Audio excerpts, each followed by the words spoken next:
पालन करायचं, संविधानाचं पालन करायचं, 340 नंबरच्या कलमाचं पालन करायचं हिताच्या भूतांना. आणि दुसरं, बाबासाहेबांच्या स्वप्नातला भारत बुद्धमय करायचा.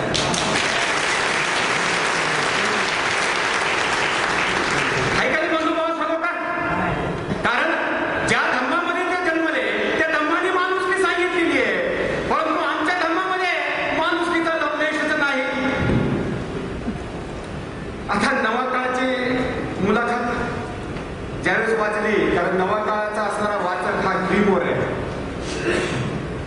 पुण्याचा मिलिंद कंठवार, त्याचा फोन आला मला. हॅलो हॅलो, म्हणजे तुमची मुलाखत दैनिक नवा काळमध्ये वाचली मी. बरं मग काय म्हणजे तुम्ही कोण बोलता? त्याचे नाव सांगितलं. मी महाराष्ट्र बँकेमध्ये मॅनेजर म्हणून काम करतो पुण्यामध्ये एका शाखेमध्ये. आणि तुमची मुलाखत वाचून मी दुपारचं जेवण पण नाही घेतलं. म्हणजे कसं आहे, इतकं वाईट वाटलं मला. तुझा मला काही सलोखा नाही, काही समजून नाही, तुला वाईट वाटत काय कारण आहे? अरे मी हिंदू धर्मामध्ये आहे. ज्या हिंदू धर्मातल्या असणारा उच्चवर्णीय हिंदू ओबीसी हिंदू बरोबर ओटीपीटी व्यवहार मी करत नाही. वाईट वाटायचं कारण नाही. म्हणजे ओबीसी हिंदूंना द्वेष करतो. म्हणजे बघा या गल्लीमध्ये वादामध्ये तुम्ही बघा, ओबीसी हिंदू वर उच्चवर्णीय द्वेष कसा करतो ना, तसं त्या वाडामध्ये राहणाऱ्या मुस्लिमावर मी नाही करत द्वेष. करतो का? तिथाच्या असणाऱ्या वेगळ्या बौद्ध धर्मावर मातंग समाजावर कुणावरच का त्या ठिकाणी द्वेष करत नाही, परंतु तो ओबीसी हिंदूवरच असणारा द्वेष करतो. मी त्याला म्हणालो की तुम्ही आमचा द्वेष करीत आलेला आहात. तुम्ही आम्हाला त्या ठिकाणी जातीवाद त्या ठिकाणी निर्माण केलेला आहे. आम्हाला आमचा वाटा तुम्ही मिळवून देत नाही. नाही म्हणजे हे चूक काय म्हणजे? अहो ज्या बुद्धाचं काय झालं म्हणजे तिकडे जाऊन तसं तुमचं होणार आहे. तुझं काय झालं? त्यांचं काय झालं? अरे तुमच्या लेवलला मी बसतील ना म्हणून आम्ही कोणत्याही वाद सोडी जा. ब्राह्मण आणि आमचा बौद्धच आहे, तिसरा सापडतच नाही, ओबीसी नाही. बरोबर? ही प्रगती नाही का? मी तर म्हणतो ही प्रगती नाही का? तुमच्या स्टेट बँक, तुमच्या राष्ट्रीयकृत बँकेमध्ये म्हणलो 22 राष्ट्रीयकृत बँका, या देशाच्या 22 राष्ट्रीयकृत बँकेचा रिझर्व्ह बँकेचा अहवाल मी फोनवर सांगितलं ना. रिझर्व्ह बँकेचा अहवाल 2003 ते 2010 पर्यंतचा हा मी बघितला म्हणलो. आणि या देशातल्या कॉर्पोरेटरने, तुमची बँक सुद्धा आहे म्हणलो त्याच्यामध्ये, या देशातल्या कॉर्पोरेटरने 2003 पासून तर 2010 पर्यंत या देशाच्या खजिन्यावर 6,00,000 कोटी रुपयाला बुडविला. बरोबर आहे का नाही म्हणतो? रिझर्व्ह बँकेमध्ये बुडीत खर्च खाते तुम्ही टाकलेले ते लोक, जे कॉर्पोरेटरचं असणारं कर्ज आहे ते बुडीत खर्च खाते राईट मध्ये त्या ठिकाणी टाकलेलं आहे. प्रत्येक अहवालामध्ये त्या ठिकाणी गोळाबिरी जर केली 2003 आणि 2010 मध्ये, तर ती 6,00,000 कोटी किती शून्य द्यायची आमच्या ओबीसीला लगेच जमणार. परंतु या बचतचं ते 10 पट आहे ही रक्कम. आणि मग त्यांना सांगितलं की आम्हाला तुम्ही कर्मकांड करायला लावता. आणि तुमच्या ह्या देशामध्ये टॉप 10 कॉर्पोरेटर आहेत, टॉप 10 कॉर्पोरेटर आहेत, ते सगळे उच्चवर्णीय हिंदू आहेत. आणि त्या टॉप 10 कॉर्पोरेटचा पगार 193.5 करोड रुपये वार्षिक वेतन 10 कॉर्पोरेटरचे या देशामध्ये. बघा 193.5 करोड, प्रत्येकी 19 करोड रुपये पगार. आता ते सर्वे झाला, ते सर्वे कोणत्या कमिटीने केला, त्या सर्वेने सांगितला 37 रुपये का 36 रुपये. केळकर कमिटीने जो सांगितला तो 40 रुपये सांगितला. म्हणजे 40 रुपये महिन्याला पगार, वर्षाला 548, महिन्याला तो 1200 आणि 12-12 म्हणजे 15,000 रुपये, 1.5 लाख रुपये वार्षिक असणारं वेतन. आणि इथं 19 कोटी असणारं वार्षिक वेतन. आणि मग 40 रुपये रोज कमी झाला, 1.5 लाख रुपये वेतन कमी झाला वार्षिकला. त्याला पेट्रोलचे दर, गॅसचे दर सारखे, आणि त्या 19 कोटी रुपये वर्षाला कमी झाला, त्याला पेट्रोलचे आणि गॅसचे दर सारखे. आणि का सामाजिक लोकशाही? अरे मग असं करून होणार नाही मध्ये उमरा साहेब. तुम्ही धर्मात बोलू, ही चर्चा होणार नाही. आपण चर्चेला बसू, उघड चर्चेला आपण बसू.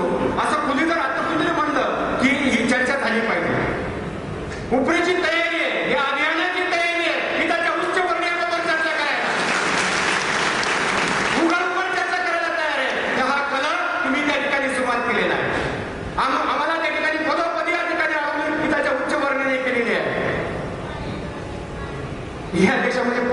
5,75,000 मंदिर आहे. किती? 5,75,000. आणि 5,75,000 मंदिरामध्ये 12,500 मेट्रिक टन सोने कुठून आले? ज्यावेळेस हे सोनं मोजायला काढलं त्यावेळेस सुप्रीम कोर्ट म्हणतो की मोजू नका. सुप्रीम कोर्ट म्हणतो मोजू नका, हे ट्रस्टीचं सोनं आहे. काय बघितलं टीव्हीवर आपण? हे का काल्पनिक गोष्टी नाही. स्वामीनारायण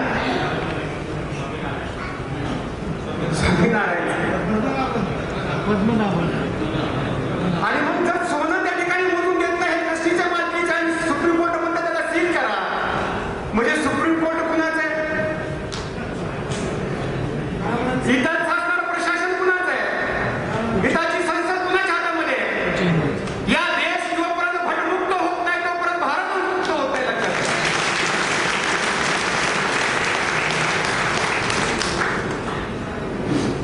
काय पाहायचं त्यांनी ठरवायचं. आम्ही बटन दाबलं की त्यांनी जे सांगितलं तेच आम्ही पाहायचं. काय वाचायचं त्यांनी ठरवायचं, काय ऐकायचं त्यांनी ठरवायचं. हे कुठपर्यंत चालणार? म्हणजे खरा इतिहास आमच्या समोर या ठिकाणी येऊन गेलेला नाही. म्हणून एक पुस्तक लिहिलेलं मी ओबीसी बोलतोय. मी ओबीसी बोलतोय जे बोलायचं नाही ते बोलतोय आणि जे बोलायचं ते बोलत नाही. आमचा ओबीसी काय आहे? जे बोलायचं ते बोलत नाही आणि जे बोलायचं नाही ते बोलतो. खडा खडा खडा खडा खडा खडा बोलतो. काहीतरी मंत्र खडा खडा म्हणतो. नाही गायत्री मंत्र आमच्या जातीमध्ये आम्ही म्हणणार आहोत. गायत्री मंत्र बंद करायला तुम्ही गायत्री मंत्र म्हणण्यापुरता बाहेर आहे. कारण अशा पद्धतीचा गायत्री मंत्र या ठिकाणी म्हटला जातो. खडा खडा त्या ठिकाणी बोलतो. आमचा ओबीसी बोलतो, जे बोलायचं ते बोलत नाही, जे ऐकायचं ते ऐकत नाही, जे ऐकायचं नाही ते ऐकतो, जे बोलायचं नाही ते बोलतो, जे पाहायचं नाही ते पाहतो. कसं होईल आमची उन्नती? म्हणजे इतरच्या व्यवस्थेने आमच्या समोर ते आणून दिलं नाही. कारण आमचे मीडिया जो आहे, प्रिंट मीडिया, आमचा इलेक्ट्रॉनिक मीडिया, ट्रॅडिशनल मीडिया, आमचा व्होकल मीडिया, म्हणजे बघा बटन झाले की व्होकल मीडिया कोणतरी बाबा असतो तो vocal media, traditional media, print media, त्या सगळ्या मीडियावर आम्हाला जे काय ते पाहिजे ते त्या ठिकाणी दाखवलं जातं. कशी होऊन आमचा ब्रेन जास्त आहे. म्हणून मी ओ माय गॉड बघा म्हणलो होतो. सगळ्यांना एसएमएस केलं. काही लोकांनी सांगितलं शेवटी घोटाळाच केला. अरे मला तेवढा जाऊ द्या घोटाळा, बाकीचा पा कृष्ण दाखवला मध्ये. म्हणजे हे मानसिक गुलामगिरी या ठिकाणी होतीये. म्हणून आपण बाबासाहेब म्हणाले होते त्यांच्या भाषणामध्ये, आधी उन्नती का आधी धर्मांतर. बरेच लोक आमचे साहित्यिक म्हणतात की या अगोदर तुम्ही आधी उन्नती करून घ्या, नंतर बघा धर्मांतरचं, नंतर बघा म्हणजे धर्मांतरचं. माझं उदाहरण सांगतो तुम्हाला. मी MSc झालो प्राणीशास्त्रामध्ये. नोकरीसाठी अर्ज केला. बक्षीसाहेब इथं केवढ्याला मी नोकरीला लागलो. पार्ट टाइम ठेवलं. लग्न झालं. MSc मधून मला माझी पत्नी मिळाली नाही तर मी MSc झालो प्राध्यापक नसलो असतो ना मला कोणी दिलं नसतं. कारण आमची मानसिकता आहे नोकरीवाल्याला मुलगी दिली पाहिजे. आणि मग त्या ठिकाणी माझ्या हक्काची रजा मी घेतली आणि हक्काची रजा वापरली म्हणून मला त्या ठिकाणी अनपेड असणारा पगार केला. मी रिझाईन केली. म्हणजे नोकरीमध्ये सुद्धा म्हणजे त्या जातीमध्ये राहून उन्नती. म्हणजे कोण होता प्रिन्सिपाल, कोण होता संस्थाचालक, हा उच्चवर्णीय हिंदू. आम्ही उद्योग टाकला. उद्योग टाकल्यानंतर छोटा मोठा उद्योग माझा. मी एका पक्षात गेलो, आंबेडकरी विचाराच्या पक्षात गेलो. एक दिवशी आलं ना सगळं माझ्यावर धाड. सेंटेक्स कमिशनर आले, असिस्टंट कमिशनर आले, सगळ्या विभागाचे आले. ज्या हिंदू धर्मामध्ये राहतो त्या हिंदू धर्मामध्ये राहून एखादा जर काही उन्नती करायचं त्या ठिकाणी ठरवलं तर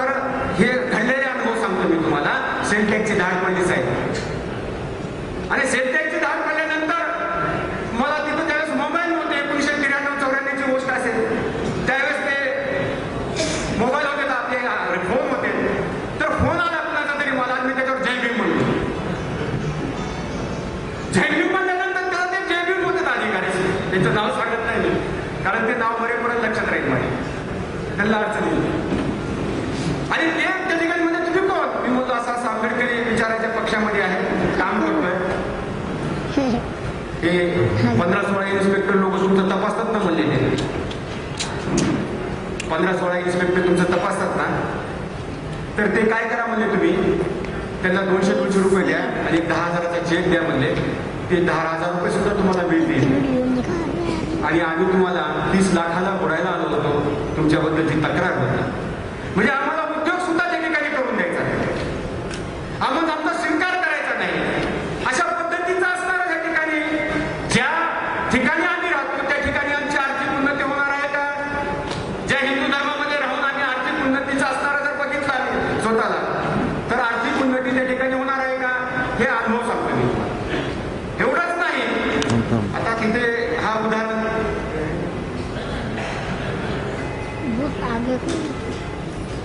म्हणजे एक बेस्ट क्वालिटी अवॉर्ड आम्हाला मिळाला 1998चा, या महाराष्ट्रातला बेस्ट क्वालिटी अवॉर्ड. म्हणजे आम्ही आमचा कारखाना, त्या कारखान्याला मिळाला की बेस्ट क्वालिटी, कारण आम्ही कुशल कारागीर आहोत ना.